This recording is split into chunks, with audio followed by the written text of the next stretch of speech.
Assalamualaikum warahmatullahi wabarakatuh. Alhamdulillahilladzi amarona bittaqwa wa bil i'tisami bihablihil matin. Asyhadu an la ilaha illallah wahdahu la syarikalah wa asyhadu anna Muhammadan abduhu wa rasuluhu la nabiyya ba'dah. Allahumma shalli wa sallim wa barik ala nabiyyina Muhammadin wa ala alihi wa sahbihi ajmain. Amma ba'du.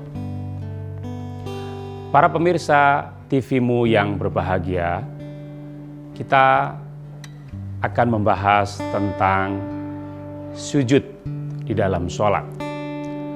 Sujud itu sendiri asal kata dari sajada yasjudu, sajadatan atau sujudan, yang artinya adalah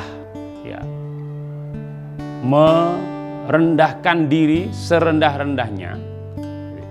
Sujud itu posisinya merendahkan diri kita serendah-rendahnya, sehingga posisi kepala itu sejajar dengan kaki kita. Dan dalam sujud itu ada 7 anggota badan yang harus nempel ke permukaan bumi. Apa yang nempel itu? Pertama, jidat dengan hidung. Jidat dengan hidung ini dihitung 1 yang harus nempel ke permukaan. 1 ini. Lalu 2 tangan kita. 2 tangan, 2 telapak tangan. Sikunya nggak usah, sikunya diangkat ya. Jangan sikunya nempel di tanah, jangan. Sikunya diangkat. Telapak tangannya saja yang nempel. Lalu posisi tangannya rapat. Posisi tangannya rapatnya menghadap ke arah kiblat. Bukan begini. Bukan juga begini, tapi lurus begini. Lalu 2 lutut kita nempel ke tanah, ke permukaan bumi. Lalu 2 ujung jari kita, 2 ujung telapak kita ini begini posisinya. Nah, begini, telapak kaki ya, begini, dua-duanya. Nah, posisi kaki dalam keadaan tegak, ditegakkan, tungkainya ditegakkan, begini, ditegakkan. Nah, tidak boleh dimiringkan, tapi ditegakkan.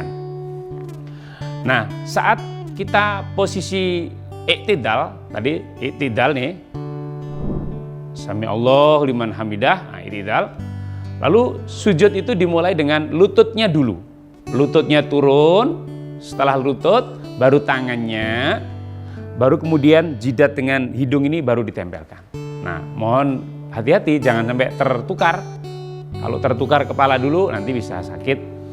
Nah, ada sebagian yang sulit untuk seperti itu karena mungkin pinggangnya lagi sakit atau apa. Boleh nggak tangan dulu? Nah, bagi yang punya uzur karena sakit, karena takut jatuh atau gimana karena udah sepuh, boleh tangan dulu baru lutut. Nah, itu untuk nahan biar nggak jatuh. Tapi yang normal-normal saja, yang sehat-sehat saja, lutut dulu, baru tangan, baru mukanya.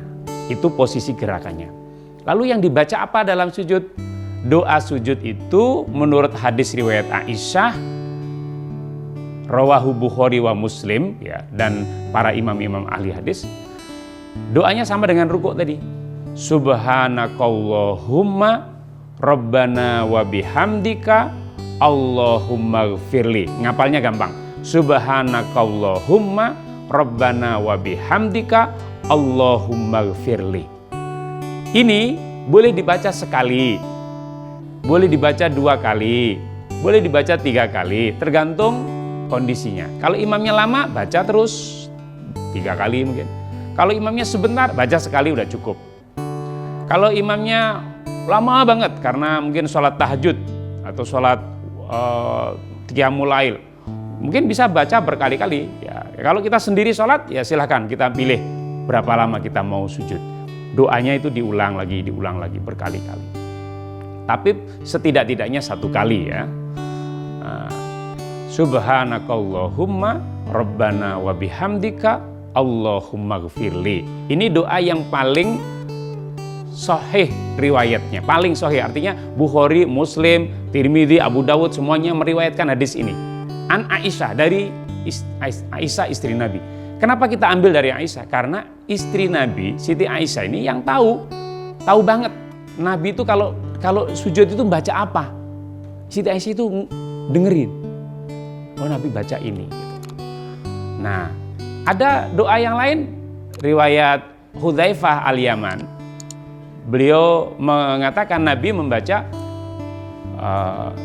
Subhana Rabbiyal A'la kalau sujud.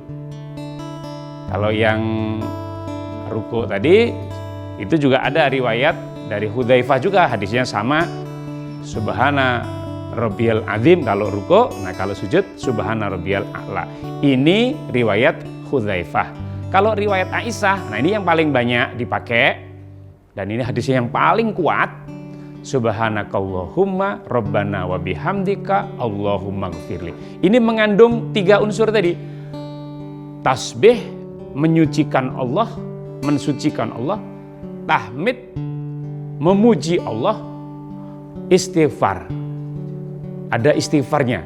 Kalau doa yang lain nggak ada istighfarnya, ya.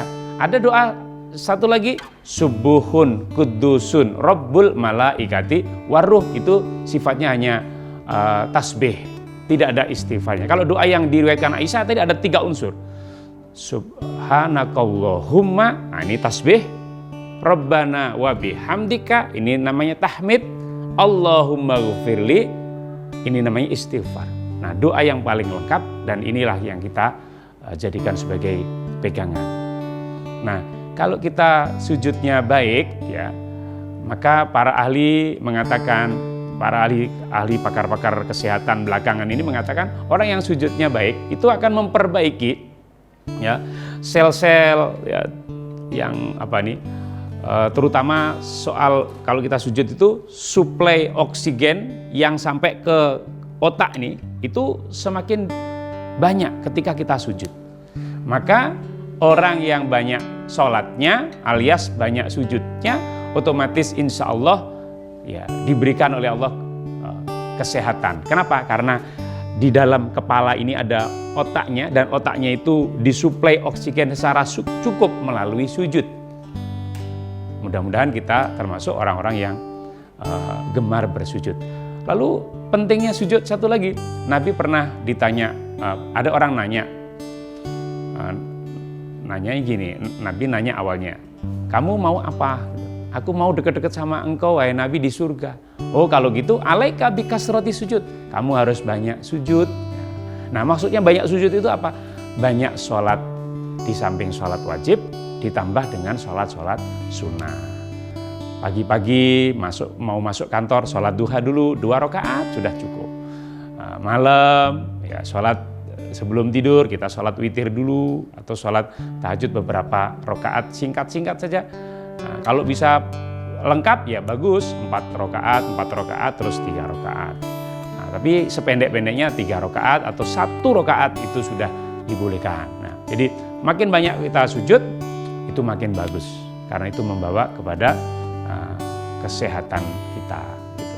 Dan saat kita sujud itu otot-otot yang ada di kaki, di tangan dan seterusnya itu semuanya bergerak dan itu ada semacam refleksi begitu dan itu akan menyehatkan tubuh kita. Para pemirsa TV-mu yang berbahagia, beberapa poin tentang sujud tadi mudah-mudahan kita bisa amalkan dalam kehidupan sehari-hari dan mudah-mudahan kita diberkahi dunia kita, akhirat kita dengan memperbanyak sujud kita. Amin. Terima kasih. Wassalamualaikum warahmatullahi wabarakatuh.